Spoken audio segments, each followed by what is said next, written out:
Olá, eu sou a professora Patrícia Rufino e nós vamos iniciar a aula de língua portuguesa.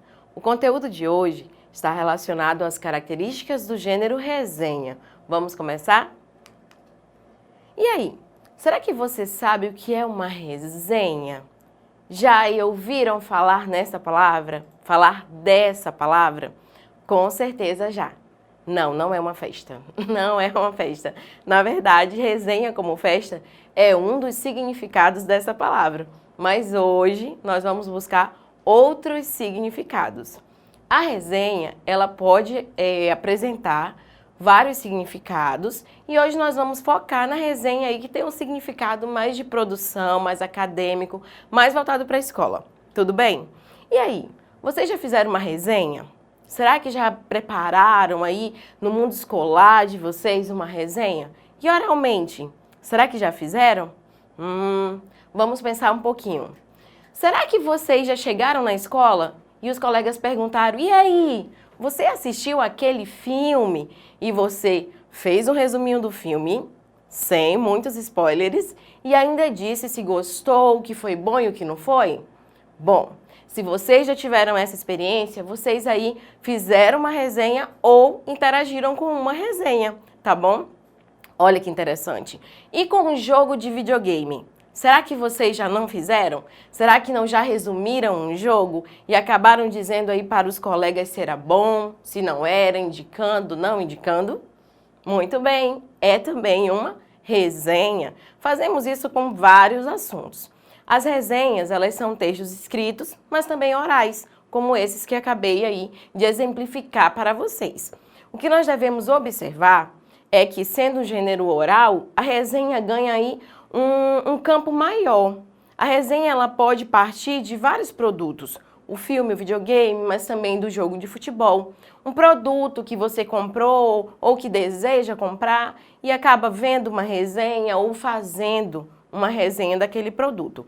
Já como texto escrito, a gente precisa ter aqueles cuidados com a escrita da palavra, a observação do gênero, das características. Vamos observar um pouquinho aqui na tela o gênero resenha escrito, tá bom? Verbal. Olha só, o filme na tela é o filme Mulher Maravilha e é apenas um fragmento que vocês estão vendo aí. E encontrei num site esse fragmento, é muito comum. Ele vai falar um pouquinho sobre o filme. Vamos observar? Ele diz assim: Mulher Maravilha tem ação durante a Primeira Guerra, quando a amazona Diana quebra o isolamento de seu ambiente, uma ilha mística habitada só por mulheres, ao encontrar aí Steve, vivido aí por Chris Pine. O roteiro ganha pontos numa recriação do início do século passado e propõe com simpatia o estranhamento de Diana diante da Europa. Claro que o filme rende muita discussão sobre um dos temas da vez, a mulher ganhando poder na sociedade machista. No caso de Diana, é um superpoder. Com ação, humor, romance e personagens charmosos, Mulher Maravilha é provavelmente o início de uma franquia com tudo para dar certo. Antes do segundo filme solo, ela vai se unir aos meninos no aguardado longa da Liga da Justiça e esperar para ver se Diana poderá colocá-los num caminho mais divertido do cinema.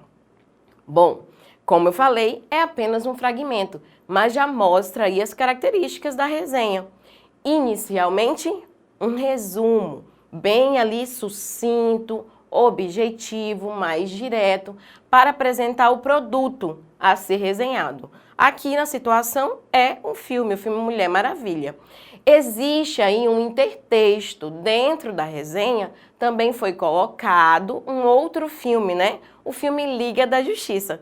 Já tá com vontade de parar a aula aí, curtir o cinema? Não, calma aí. Vamos concluir a aula, depois você vai para esse acesso cultural, tudo bem? Na sequência aqui da resenha, nós vamos observar que o autor já se posiciona falando sobre o filme. Ele diz, por exemplo, que esse longa, ele tem tudo para dar certo. O leitor, o interlocutor, ele percebe um direcionamento positivo, do tipo, pode assistir que é um bom filme. Olha só que interessante. Ali também aparecem palavrinhas do campo específico, né? Como ele fala ali, ó, longa, quando ele fala ali filme solo, né? Onde ela é a protagonista. Então a gente consegue perceber uma linguagem mais voltada aí para esse campo. Gostaram? Existem muitas resenhas assim na internet também, nas redes sociais. Bom, essa resenha que nós fazemos no dia a dia, ela é mais despojada. A resenha que acabei de mostrar para vocês e que nós lemos é uma resenha que ela tem um campo mais cultural, indicando filmes, também pode acontecer com peças teatrais, né, festivais. E na academia, na escola, na universidade, nós usamos a resenha um pouco mais formal, né? E a resenha ela assume uma nova característica. Essa característica de resenhar não só um produto cultural ou um produto a ser comprado aí, mas também como instrumento de aprendizado e de avaliação dentro aí das escolas e das universidades. A resenha, ela é um gênero cada vez mais cobrado nesses ambientes acadêmicos e de produção, claro, de conhecimento. Saber a definição da resenha e as principais características desse gênero textual é fundamental para a gente desenvolver boas jornadas de estudos. Na academia, quando eu falo academia, eu estou falando na sua escola, na universidade também, esse gênero assume aí mais formalidade, tanto na estrutura dele, por ele obedecer essas características específicas, quanto na linguagem, que também acaba aí fazendo usufruto dessas palavras mais formais do idioma, tá bom? Claro que não deve ser um texto incompreensível, né? Tornar ele muito formal também. Depende sempre das condições de produção. Como assim, professora? Condição de produção?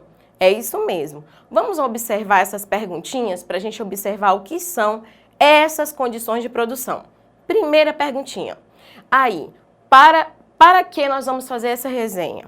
Né? Qual é o objetivo dessa resenha? É para minha página na internet? Será que é para o meu trabalho escolar? Quem vai ler o meu texto? Né? Quem é o meu interlocutor? Essas perguntas, elas são simples e elas limitam aí, né, o nosso olhar para a gente perceber quais são as condições de produção.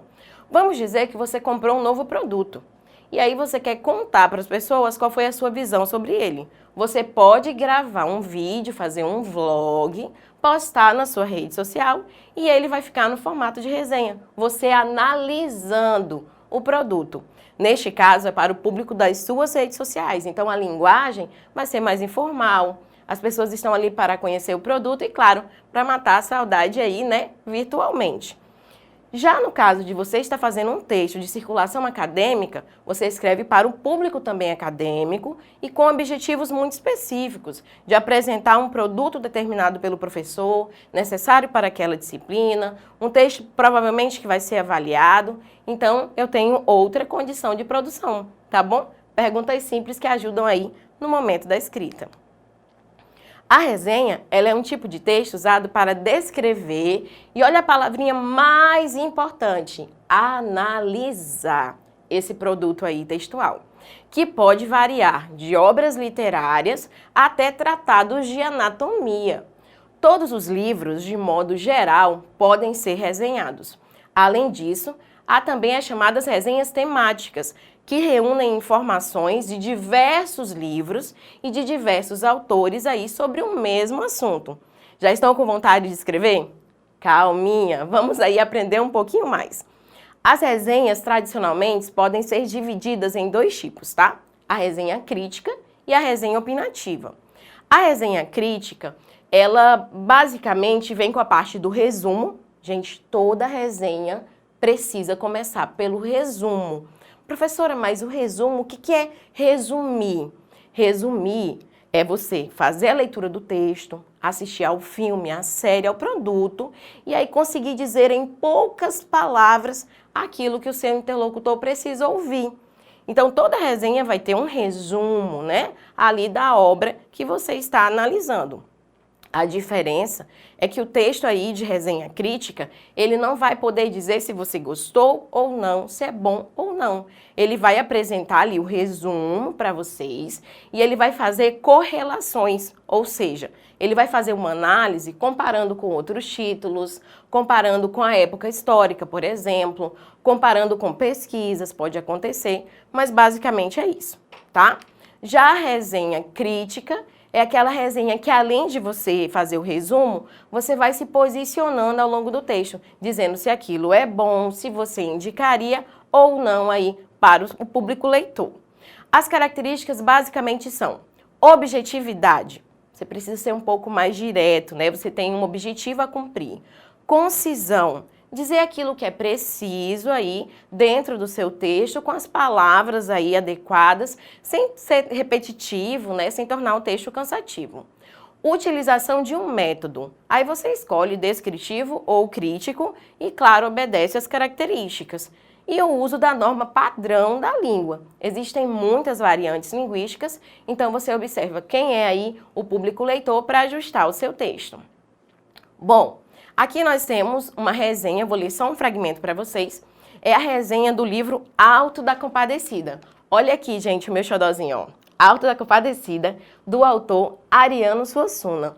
É muito provável que essa obra aqui, ó, esteja também na sua escola, na biblioteca da sua escola. Então, quando nós voltarmos, visite a biblioteca da sua escola para você encontrar esta obra, este título, O Alto da Compadecida. O Alto da Compadecida é um livro aí que ele tem uma peça teatral, mas ele também é filme, né? Vamos ler um pouquinho uma resenha que foi postada aí no Literar sobre ele.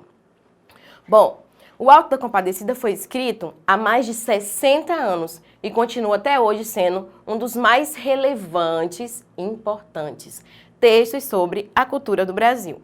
Embora o livro tenha sido escrito por Ariano Suassuna em 1955, O Alto da Compadecida ainda é relevante e importante. Ele conta a história de João Grilo e Chicó, dois meninos pobres de Itaperoá, no sertão de Pernambuco. O texto vai narrando as aventuras e situações que esses dois personagens passam. Ambos tentam sobreviver em uma sociedade que não se importa com as suas exigências. Até aqui nós observamos o resumo da obra e também já aí algumas características da opinião do resenhador. Observe, por exemplo, que ele disse que já tem mais de 60 anos, mas ele disse que ainda é uma obra o quê?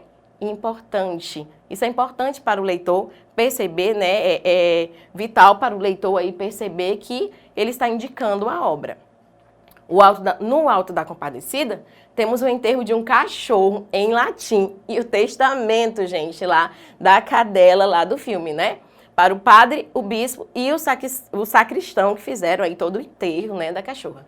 Além disso, podemos ver o debate de João Grilo com o diabo, um gato que descome dinheiro. João engana os seus superiores, o clero, a burguesia, o cangaço e até mesmo o diabo. Olha só ali a capa do filme, lembraram, né? Então, esse filme, gente, a gente pode assistir 5 vezes, ele sempre vai trazer mais informações, novidades e, é claro, é sempre diversão em família. Eu falei 5? Para de contar, cultura é cultura, né? Na sequência, o resenhador diz: o clássico do teatro, das televisões e das telas do cinema é recheado de um tipo de divertidíssimo humor nordestino. Por ele também alfineta diversas dimensões sociais, desde a burguesia ao clero. O autor deixa claro em O Alto da Compadecida a difícil situação do sertão e de seus personagens. Todos são maltratados aí pela fome, seca e desigualdade social. Bom, aqui já dá para acompanhar ele fazendo as análises, né, relacionadas aí ao livro e também ao filme. O filme, gente, aí tem muita relação com o livro. E ficam para hoje as 2 indicações. A leitura do livro também está disponível na internet e aí assistir ao filme, tudo bem? Gente, hoje nós estudamos um pouquinho mais sobre as resenhas, vimos as características. Na próxima aula a gente aprofunda mais um pouquinho.